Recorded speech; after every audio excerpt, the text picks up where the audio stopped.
खोजी है ना, इजाद किया हुआ एक डिस्कवरी है एनएफएस, जिसमें आपको एनएफएस कर दिया जाएगा और एक प्रशासनिक एडमिनिस्ट्रेटिव प्रोसीजर का नाम दे दिया जाएगा नॉन फॉर्म सुटेबल। अरे भैया किस आधार पे आप एनएफएस करते हो? आप उस स्कोर को क्या आप ऑडिट करवा सकते हो?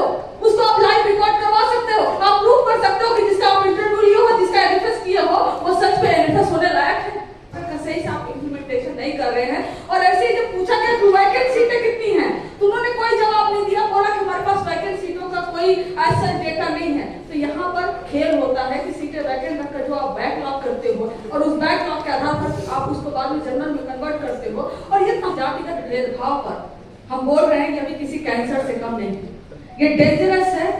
ये तो एक हम चाहे फ्लेक्सी कैडर सिस्टम की बात करें, एनएफएस की बात करें, चाहे जातिगत सूचक गालियों की बात करें, चाहे प्रमोशन की बात करें, प्रमोशन में जैसे रोका जाता है, हम मानते हैं कि हर एक ये जो पहलू है वो भेदभाव का एक तरीका है। और हमारा ये है कि मैं बहुत ये नहीं कहूंगी कि इसमें बहुत ज्यादा मुझे नॉलेज है, हमारे प्रोमिनेंट वक्ता है वो बोलेंगे, लेकिन थोड़ा कैंसर और डेटा साइंस में काम करके इतना तो समझ में आया है कि जो जातिगत भेदभाव पर हम बोल रहे हैं कि अभी किसी कैंसर से कम नहीं, ये डेंजरस है।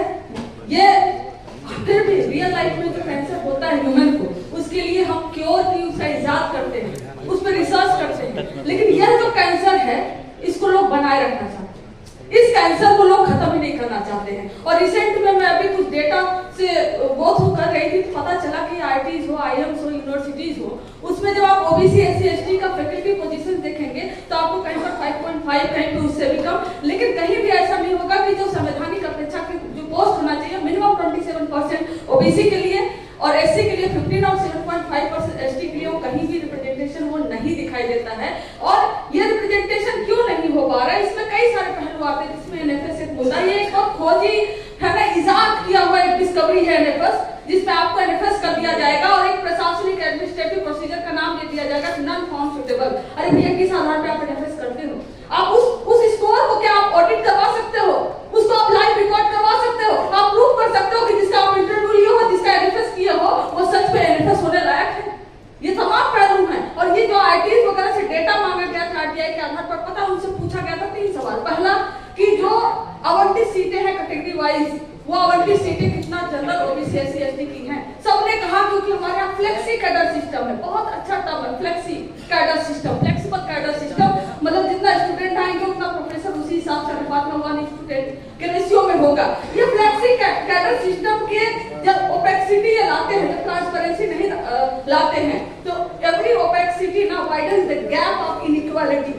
अगर आप ओपेक्सिटी रखेंगे तो आप छुपाना चाहते हैं कि रोस्टर का सही से इंप्लीमेंटेशन नहीं कर रहे हैं, आरक्षण का सही से आप इंप्लीमेंटेशन नहीं कर रहे हैं। और ऐसे ही जब पूछा गया कि वैकेंट सीटें कितनी हैं, तो उन्होंने कोई जवाब नहीं दिया, बोला कि हमारे पास वैकेंट सीटों का कोई ऐसा डेटा नहीं है। तो यहाँ पर खेल होता है कि सीटें वैकेंट रखकर जो आप बैकलॉग करते हो और उस बैकलॉग के आधार पर आप उसको बाद में जनरल में कन्वर्ट करते हो। और ये तमाम तरीके हैं, ये भेदभाव के जो एक हम चाहे फ्लेक्सी कैडर सिस्टम की बात करें, एनएफएस की बात करें, चाहे जातिगत सूचक गालियों की बात करें, चाहे प्रमोशन की बात करें, प्रमोशन में जैसे रोका जाता है, हम मानते हैं कि हर एक ये जो पहलू है वो भेदभाव का एक तरीका है। और इसको मैं मानती हूँ कि साइलेंट एक्सक्लूजन है, वो आपको कह के नहीं हटाएंगे, आपसे लड़के नहीं हटाएंगे, वो साइलेंट एक्सक्लूजन करते हैं। और साइलेंट एक्सक्लूजन जो होता है वो बहुत ही डेंजरस होता है।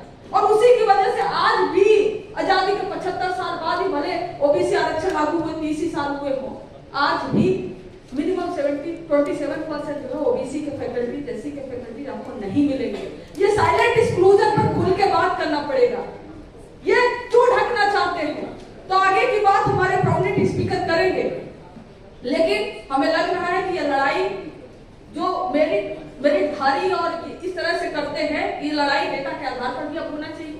असलियत उनको उनके सामने दिखाना चाहिए, भाई मेरे ठीक है आप चलाओ, हम उसके खिलाफ नहीं, लेकिन जो ये साइलेंट एक्सक्लूजन है ना, इसको आप रोको।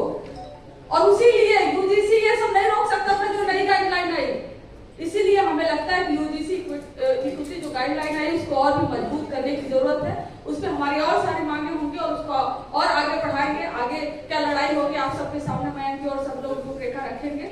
और समय देने के लिए शायद 2 मिनट से ज्यादा नहीं, बहुत बहुत शुक्रिया, क्योंकि 2 मिनट में बातें कंक्लूड भी नहीं हो सकती। शुक्रिया आप सबका।